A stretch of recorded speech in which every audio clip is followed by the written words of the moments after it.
While Hello Neighbor, we focus on what's happening immediately in our local neighborhoods in Pittsburgh, the Hello Neighbor Network is represented by leaders who are doing the same in their communities all around the country.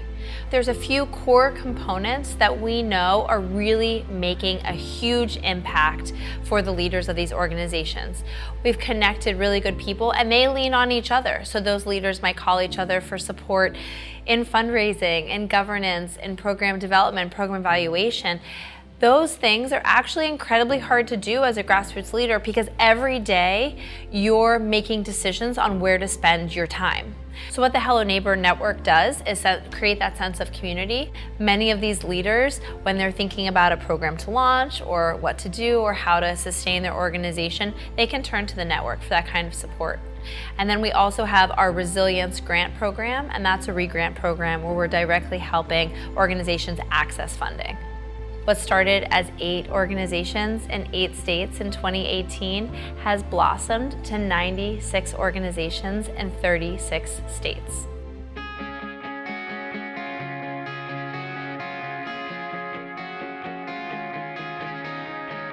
When I founded Echo Collective, I had the idea to provide business training to a small group of women who were born in other countries. I wanted to create a space where women could come in and use their skills and feel capable while being able to learn something else. And when you pair that together, it just accelerates their growth and their learning. When I talked with Kelly and she said she has to plan to make a class for the Afghan women, I was really excited because I heard a lot of ladies that telling me they're so stressed and then they're lonely, they want to make new friends.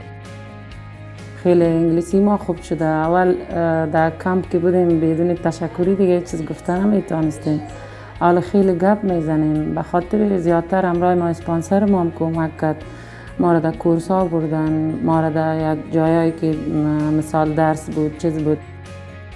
موږ سره ډیره مرسته کړې ده ځکه موږ ته سیمپونه جوړ کړي دي او دلته هم راځو نور سیمپونه هم دي هلته هم زه خپل منځ کې یو ځای کېږو ساعت نه تېر دی اوس مخکې خو چې راغلي وو بیخي ښه نه وو ځان ته تنها ناست وو او نه پوهېدو چې څه وکړو اوس چې دا دوی په کومک نه اوس بیخي ښه شوي یو مریضۍ مو هم ورکې شوي دي. They're really learning English. They're learning to communicate in English. I don't speak their language at all, but the world of sewing is pretty universal. It's just a matter of, adapting what they already know into something new, something different. Through Echo, we're empowering women to make their own changes and to help their neighbors. We have dozens of women who are feeding into each other and building this community where they not only feel like they belong, but they can use their skills and talents to improve their family lives and raise their economic status. It's grown so much bigger than I ever thought it could in 2 years.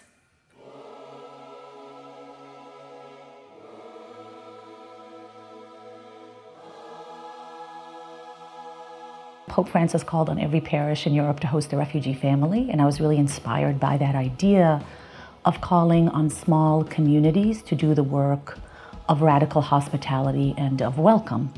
And it occurred to me that a college or university is very much like a parish or a small city that has all the resources necessary, material, facilities, human resources to support a newcomer family.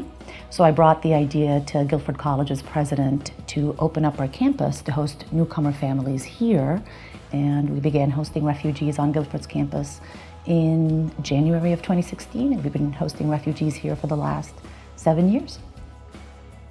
Guilford has a long history for taking in people who were in some stage of refuge. During the 1800s, there were a number of escaping slaves who passed through what ultimately became Guilford on their way to the north, to freedom. Specifically with the Afghan crisis, I think there was an energy towards action, saying, well, what can we do practically? And every campus or refuge really gives a a very practical guide of you can use your college campus. When 75,000 plus Afghan evacuees came last August, we realized that we needed to amp up very quickly to support our allies and our newest Afghan neighbors. They helped us a lot. It was the best experience that I ever had, because I just moved from a different country to another country, meeting different people, and they were really hospitable to us, as they provide us home to stay for more than 3 months and for free, letting us know how things works, how can we get a bus, because we don't know how to do that. They helped us a lot. How to go to shopping, they helped us a lot with everything, even with our studies. One of the things that we hear from the families that we host is that the thing that they remember the most isn't necessarily the house that they lived in. It's the student who showed up and had tea with them, or helped their child with coloring or English classes. Off the bat, it's amazing because you get to really see someone progress, like in first person account, and it's like they're very hungry to like learn and to like be part of the culture and like soak it all in. And so at least that's been the experience for me so far. We have campuses in California, in Washington State, in Pennsylvania, in Florida, in Georgia. There are 13 official ECAR chapters and 10 other campuses that have been supported by every campus of Refuge to do this work of hosting refugees and supporting them in their integration. After our guests move off campus, we continue to stay in touch with them. We work with them on goals that they set. We work with them on things that arise. We are here to provide support, but we're also here just in the way that community shows up for each other.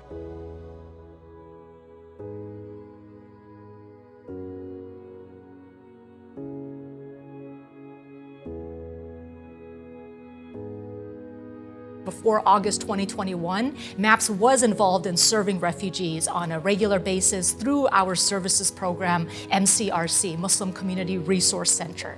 But in the last year, because I myself am Afghan American, I really was obviously impacted at a personal level. I have family in Kabul still. I had family that I was trying to help evacuate. So MAPS as an organization stepped up into this new leadership role where we directly partnered with the statewide refugee coordinator through DSHS and partnered with them to coordinate the welcome and resettlement of Afghan refugees in Washington State.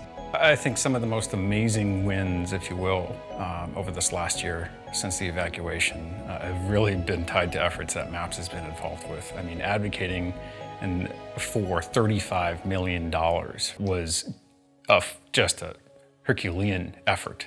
Anelia and the team here at MAPS, within a week's time, pulled together a coalition of folks to talk with our legislators in the Senate and in the House, and tapping other leaders in the state, to include the governor, and really advocating for the funding that these resettlement agencies need. Some of the services which we provide is not only with housing, but we also provide what is inside the house for a person, right? We offer pots, pans, plates, silverware, beddings, blankets, towels, even bathroom mats. Whatever you need to make a house a home, it's in there. We have a great team of volunteers over there who take care of the needs, and something is missing, we make sure we purchase them or ask our community to donate those items. We were first stationed in this facility owned by DSHS, and we were there for like almost 3.5 weeks. So MAPS came there and they had a cultural orientation for the newly arrived Afghan families, including my family. And we find it so interesting and useful.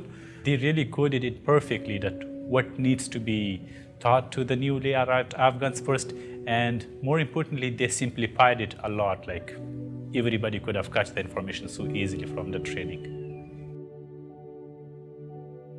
Around 20 or 25 families, Afghan families especially, they are living in these apartments, and 96% of Afghans, they were disturbed, they were harassed, throwing stones, throwing throwing eggs in front of the Afghan stores, taking their scarf like hijab from their head, My family and we were thinking that they're gonna kill us.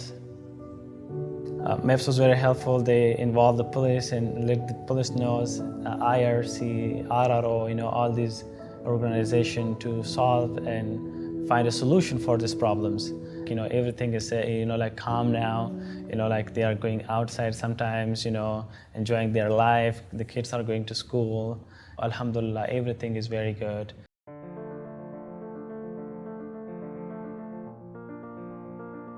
Communities all around the country, urban, rural, suburban, you name it.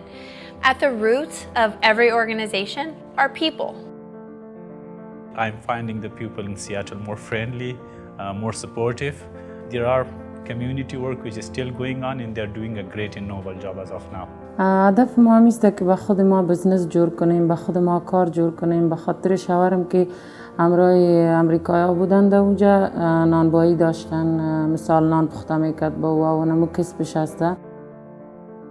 E-car showed me that it's different. They welcomed us with an open hug, and I think our experience was the best. As a veteran, especially in a combat zone, when you serve with folks that are willing to put their lives on the line to keep you safe, you form a bond that it doesn't and it shouldn't go away. There are nonprofits all across the nation doing incredible work, resettling, welcoming.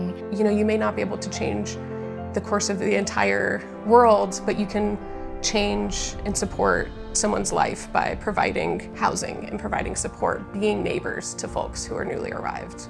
One of the things that I love and find so beneficial about this network and this learning collaborative is the opportunity to connect with other people, other frontline organizations that are facing the same challenges we may be facing. To be able to have this shared space where we could learn from each other, where we could share ideas, where we can brainstorm together, and to know that we're not alone in this work. While we're growing these nonprofits, we're also talking about people helping people, neighbors helping neighbors, communities helping new community members thrive. It's what we care about in our local communities that actually keeps us up at night. That's why I so deeply believe in the organizations that are part of the Hello Neighbor Network, and that's why I believe that if you bring good people together and you're truly collaborative, you're not competitive with each other, supporting leaders all around the country is actually the way that we're going to create more welcoming, inclusive communities on a local level, and then also hopefully be able to create the sea change that we so desperately need on a national level too.